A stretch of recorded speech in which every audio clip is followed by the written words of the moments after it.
Hey everyone, welcome back to another video. If you're new here, my name is Travis, and that's my dad. His name is Rick, and that's John. And we're picking up this 57 GMC 2-ton. I think it's a 57 from what I looked up online. I think this is an old tanker truck. You can see those big straps right there. This may have been something that delivered fuel, gas, things like that. We're here to pick it up right now.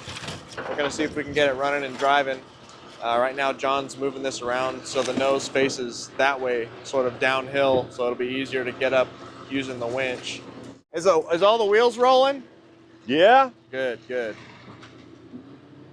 Last big truck we picked up, the front wheel didn't move, and it was a nightmare getting it on the trailer because it was so heavy. This will be a lot easier.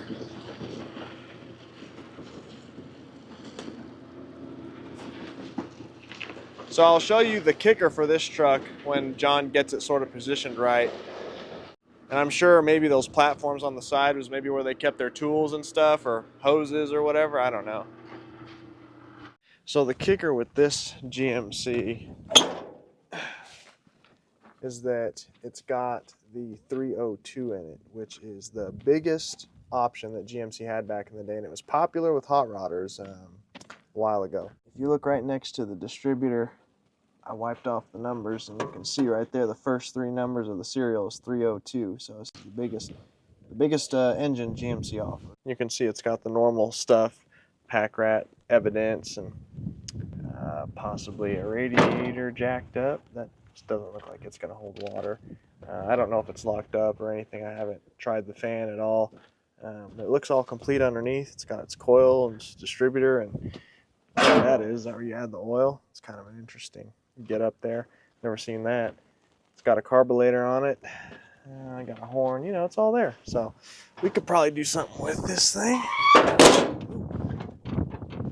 I have no idea what this whole jig. Oh, maybe this was some kind of like they would put something along here, like a pipe, like it would sit here and sit back there all the way to the front. I'm not 100% sure. Just look at the other side real quick. Some more nest evidence. Got a big old thick belt on the generator. Interior's pretty bare bones. No seat. We can just use a brick for a seat. It's got a gas tank. Mileage? I don't know. I can't read that. Hard to tell. Doesn't really matter what the mileage is anyway. Truck is pretty well smoked. Tires are smoked. Just trying to see if there was a, oh, here's where the plate would have went. This is where the light would have shined, but no plate. Have no idea when it last ran. Sometimes, you know, you tell by the registration, but that's all gone. So I don't know, totally unknown vehicular. So let's get the truck pulled around and get this thing loaded because we have a long drive back to Tucson.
What we're trying to do right now is put some air in these tires to raise the truck up, because we measured from lug nut to lug nut the width of these tires, and it's not going to go past my fenders. My fenders are 83, and these are just a hair bit wider than that.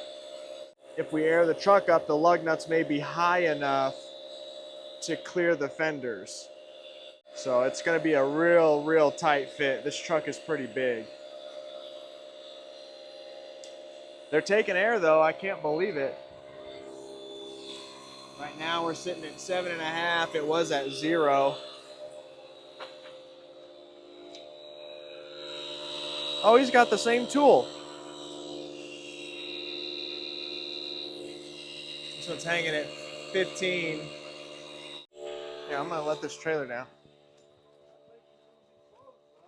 Right. Oh, look. Look, we go up. We didn't think about that.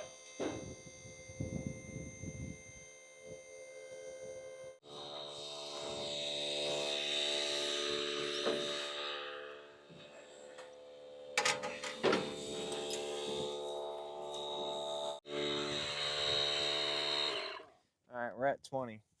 I don't want to push my luck. These tires scare me.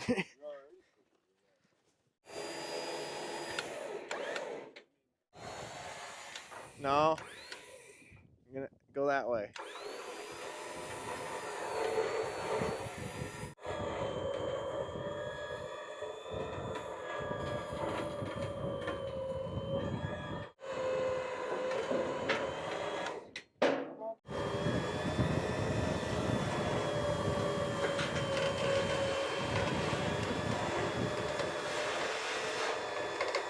I think we got it.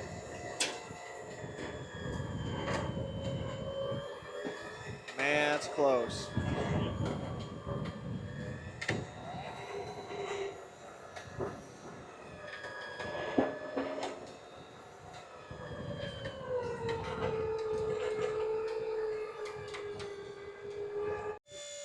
Should be back there behind the wheel of the trailer.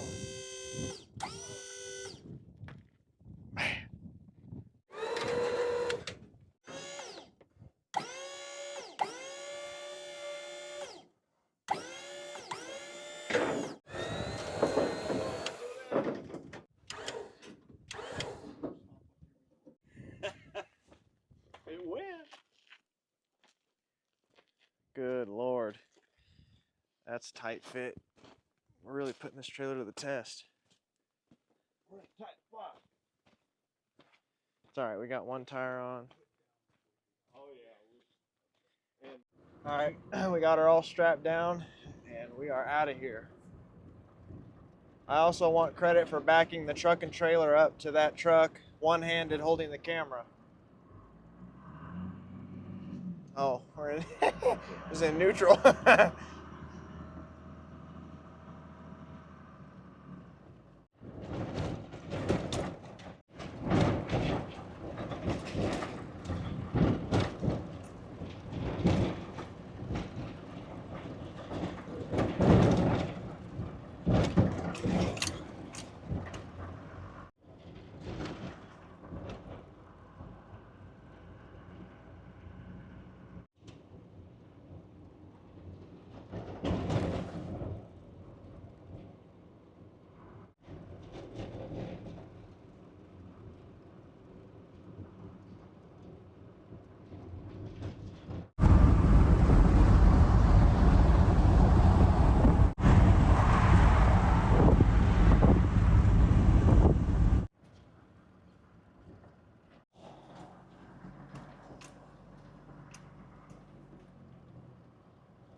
right. From being into cars and trucks all my life, I like thinking about the progression of them through time, like how technology's changed. Because I'm under the hood of stuff like this and also stuff out of the 90s like my Cummins, you can like visually see, you can see how things changed and like the conclusions they came to and the things that they said, oh yeah, that's not smart, let's change that, let's make that better, blah, blah, blah. And this is one of those things that just stares me right in the face. This was the big rig, the big dog, the big hog truck, the heavy hauler, big tanker truck, you know, and fluid is heavy. So they had the biggest engine GMC had to offer. Big old 3-foot dually wheels, big cab, big fenders. This thing's got to weigh 6,000 or 7,000 pounds, and then fully loaded, maybe 14, 15,000. I don't even know. And then look at the radiator they decided to put in that thing. What were they thinking? Look at all the area they have to the left and to the right, and they decide to put that itty bitty half-ton truck car radiator in there. It's well known now, but you have to know it was just as well known then that the absolute enemy of every single engine, anything that moves, plane, train, car, truck, all of it, is heat. Heat is the enemy. That thing can't dump no heat. Are you kidding me? 20 inches, 20 by 27.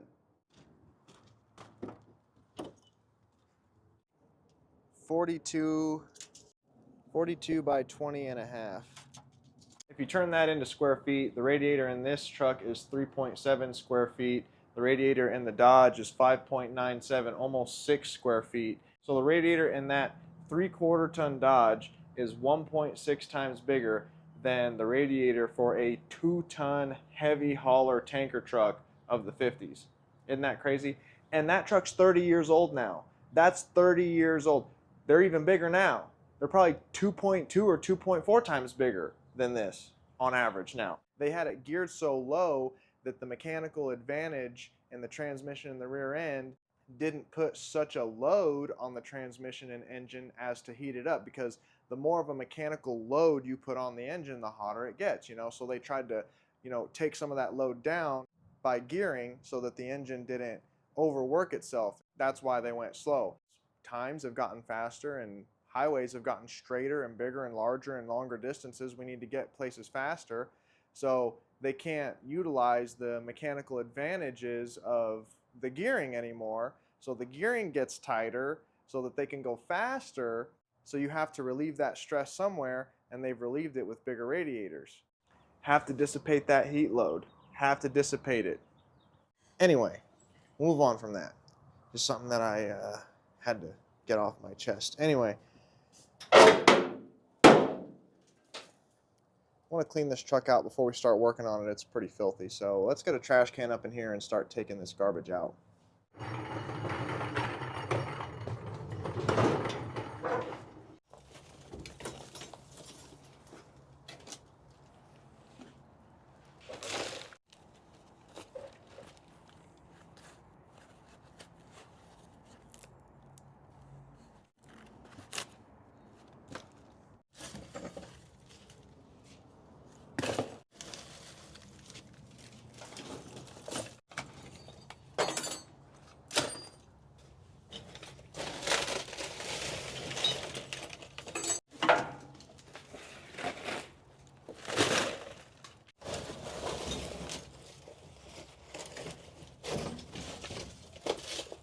Keep these belts and hoses for a bit.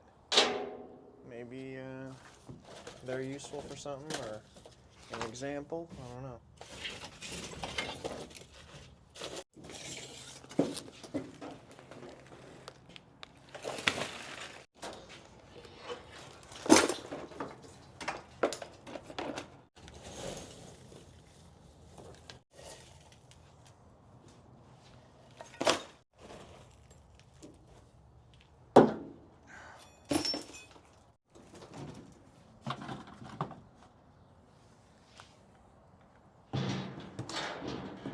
Good old empty bucket. 5-gallon jugs are useful.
they had a chain from the head to the frame as if to stop it from torque twisting or something. I don't know. That's weird. I've never seen that.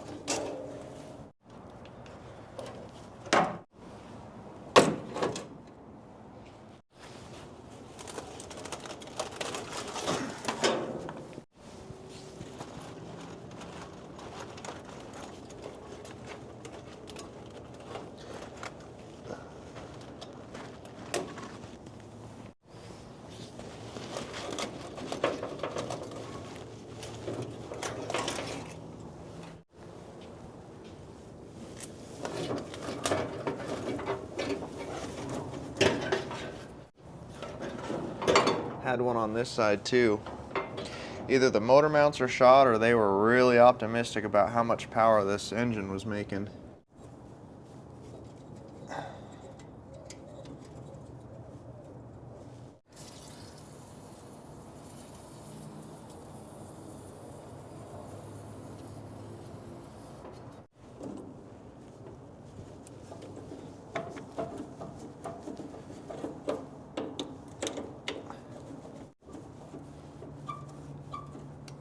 There it goes. See that dust pop out from the top? That throttle plate was stuck.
fan shake.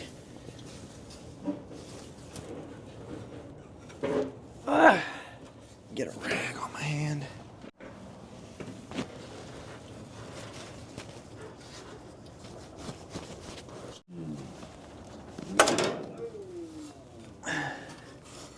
Yeah, it was just the fan.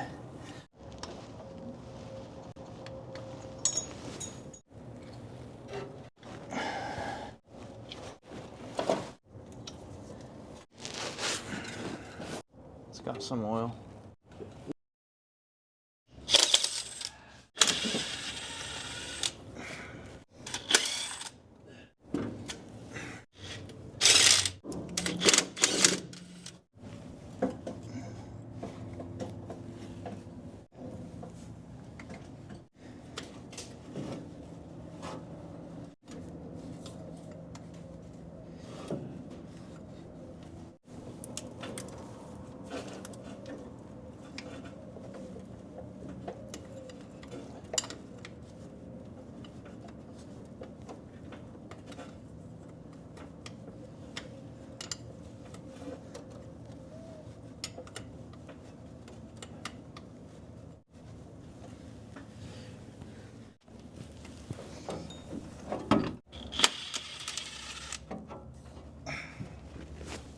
Someone at some point was working on this engine or had it rebuilt or freshened it up, because those are not solid wire plug wires. Those are like the newer style, and it's got Napa plugs.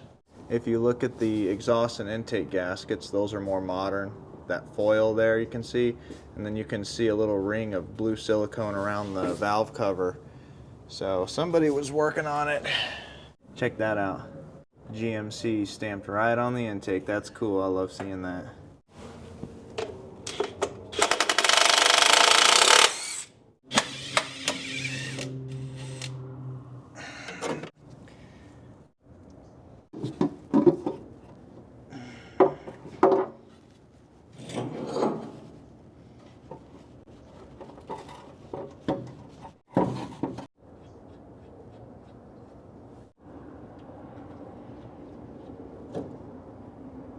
It's a little sludgy. It's average. It's not, sometimes you pop these valve covers off and it's just rust, or, but it just looks like maybe a little long in between oil changes, but nothing insane. A little bit of surface rust from moisture getting in over the years, but I don't see anything crazy. Let's see if it's locked up.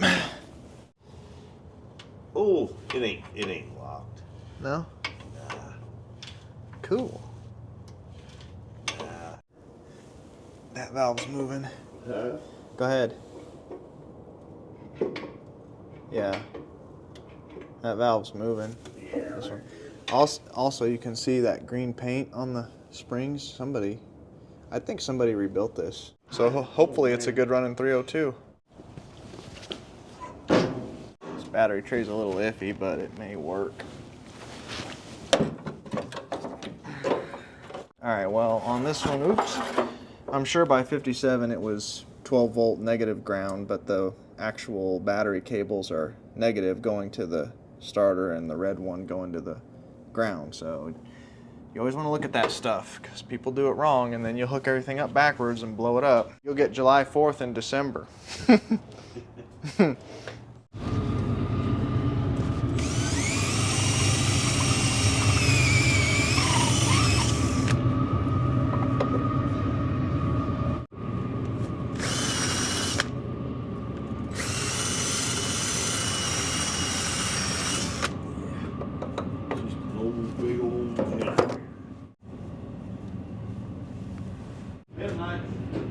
I got one running light that did come on for a second. I got one running light, no headlights. Will it crank? Look at that.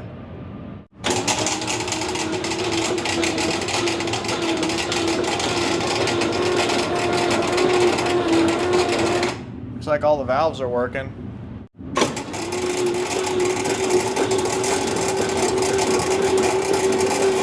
Stop. I don't know, it almost feels like that fan is hitting something I can hear. Oh, Now that we know it'll turn over and maybe has compression, I'm going to put a little bit more oil in this. It's about halfway to the full mark, and I got to see how this works. It's got like distributor cap hold downs on it. What is that for? I have never in my life. Is this? I don't know. Weirdest thing I've ever seen. Let's get some used oil, put it down there.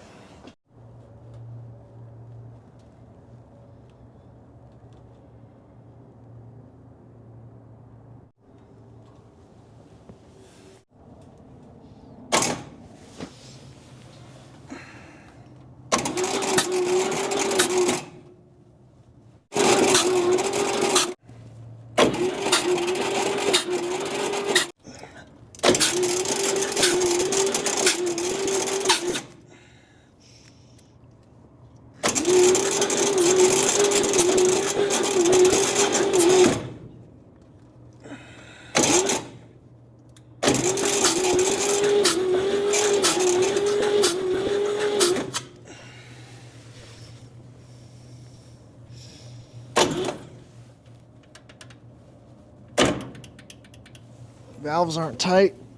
Number 5's got bad compression. Stop. Yeah, it's got oil line, pressure line leaking. It's busted. Fucker.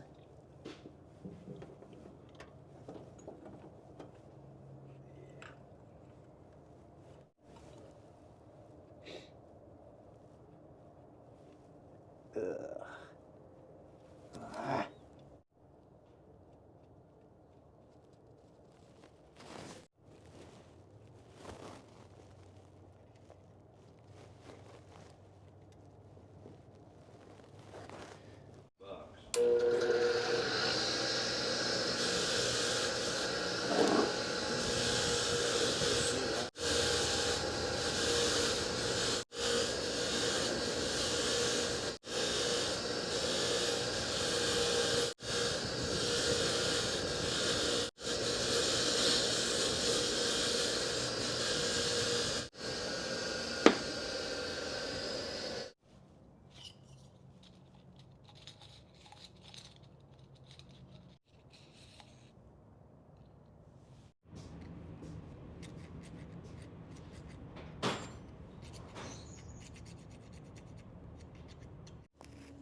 Yeah, that's for sure.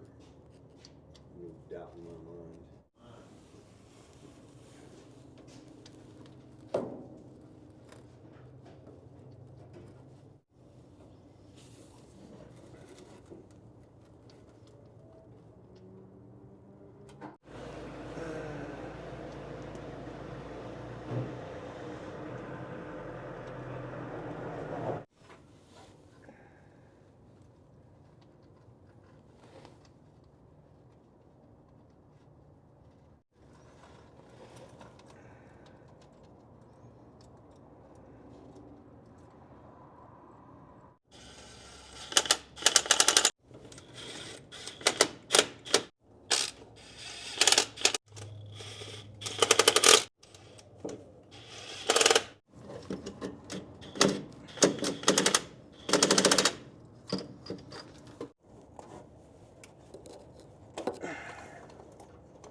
Yeah.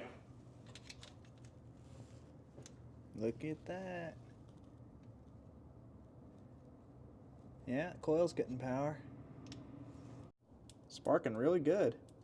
Good. I mean, I'll file them a little bit, but they're working real good. We're out of gear.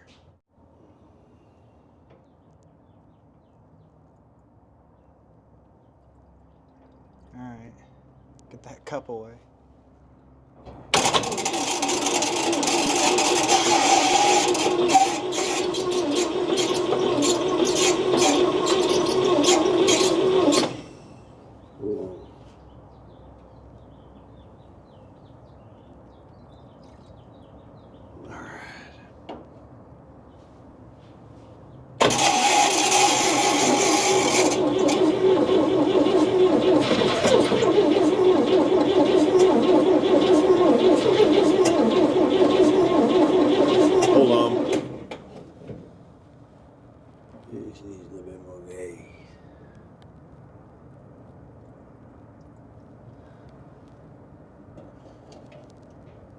Open that throttle a little bit.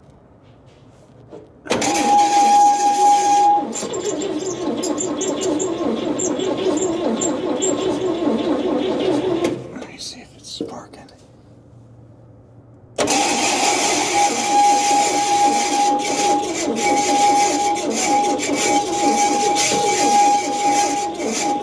Huh. She ain't sparking? No. Hold on. Oh, I was gonna say.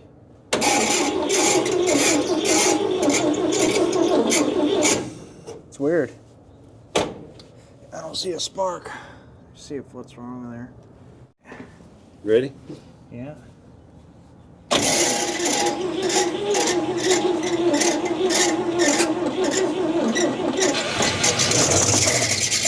There it goes. There it goes. Hold on.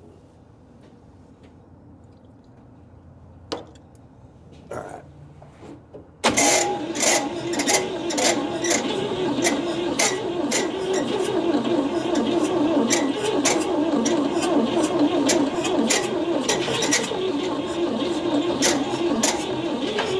Hold on. I don't.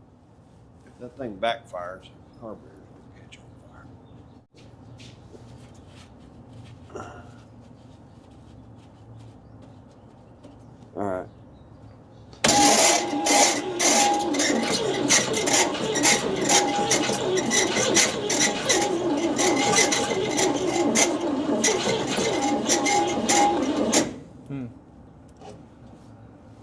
She almost went. She was fixing to. I think our battery might be getting a little low. All right.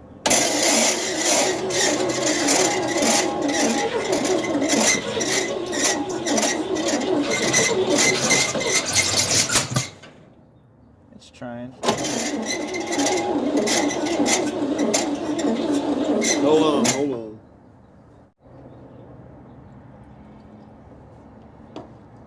All right.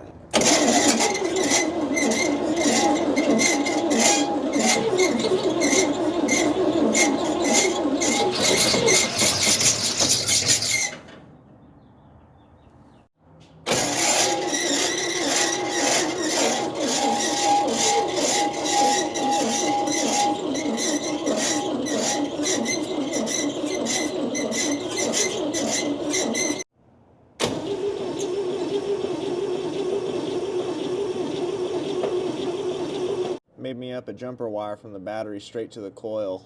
So.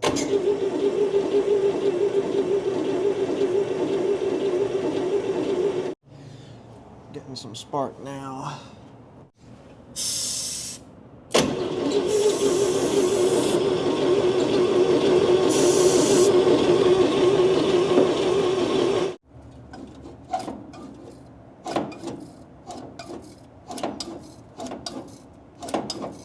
Okay, the accelerator pump is working.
It ran.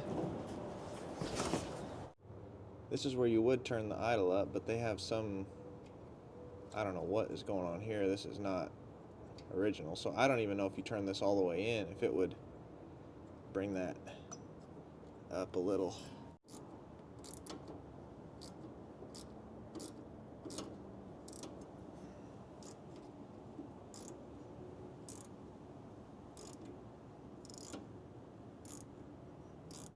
May just have to keep pedaling it because that's not going to work. Because the radiator is trashed, the fan hit it, I'm not even going to try and put water in it and drive it around the yard because it's just going to leak water everywhere. So what I'm going to do is I'm going to start it from inside the cab, try and put it in gear, and back it out into the yard next to the dump truck, the 53 Chevy dump truck, because we can't run it for long with no water. So we're going to try this.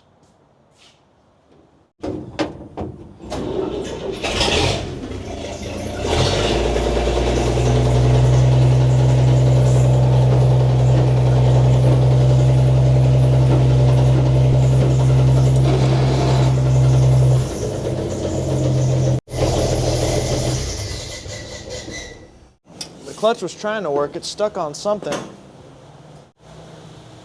the heck is going on with this clutch? It's also leaking gas out of the carb, probably flooding. Clutch won't go down all the way because it's hitting the inner fender. It's getting caught. But this is pushed in because this got hit, so it just shoved this whole thing in where that clutch rides. In other news, I have some gentlemen here to pick up the 69 Toyota Corona that I did a video on a few weeks ago. And this car does not have a high demand, but you know, there's a butt for every seat, and the guy who wants this was born and grew up in Puerto Rico, and he said that the Chevys and Fords here are like what Toyotas are there. This is their classic. This is what they drove. This is what their version of classics are. So he lives in Texas and he wants to restore it, put it back on the road, which is really cool. All right, and they're off with it. And he wants to restore it, man. He was really hot and heavy on it. I never know what happens to cars when I sell them to people. People always say, I'm gonna do this, I'm gonna do that. I never hear back, but he was like, my brother's a mechanic, I'm taking it to my brother, I'm making arrangements to get it back to Texas, and I'm gonna restore it. I love it that it's all original and complete. Like, he was like, it was almost like his dream car. So I don't know, maybe we'll get some updates on it and what he does working on it. And even though maybe those Toyotas aren't our cup of tea personally, I think it's great when any car gets to be the apple of someone's eye again. That's the whole point of all this, you know what I'm saying? So it was cool to see the passion in his demeanor about it. So I really thought that was cool.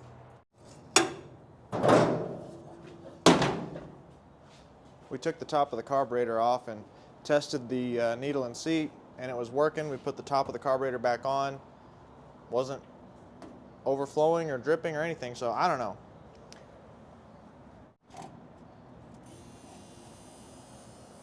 I'll leave that side of the hood up. May need to get in there in case of a fire. In case something happens, it's out of our control. Yeah. Oh, and we fixed the clutch issue. We got a pry bar in there and pried that inner fender out of the way.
call that a success.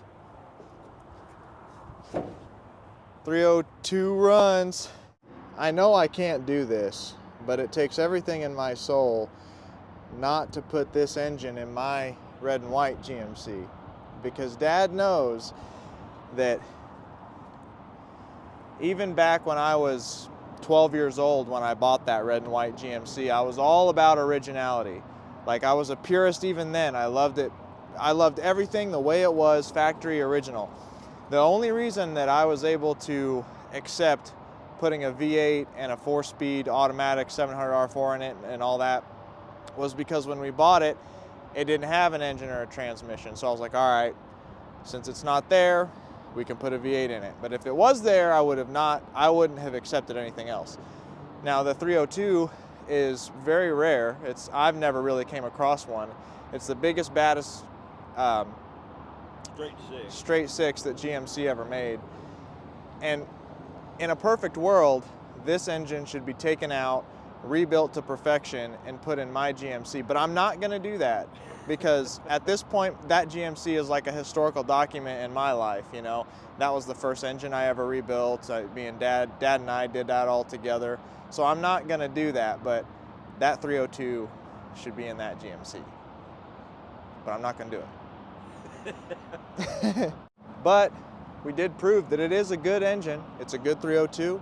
It runs, it drives. The back tires will not air up. They lose air as fast as you can put them in, so I'm not gonna drive it around the yard. Plus the cooling system issue, radiator's toast. Today is Christmas Eve. I wanted to finish up this video today, and hope you guys all have a good Christmas season. Hope you guys all had a Merry Christmas, because this will come out after Christmas, in between New Year's. So Merry Christmas and Happy New Year's from Dad and I and the family and Novalee and Emily and everybody. So thank you guys for watching, like always, and we will see you very soon in the next one. Merry Christmas from the fam.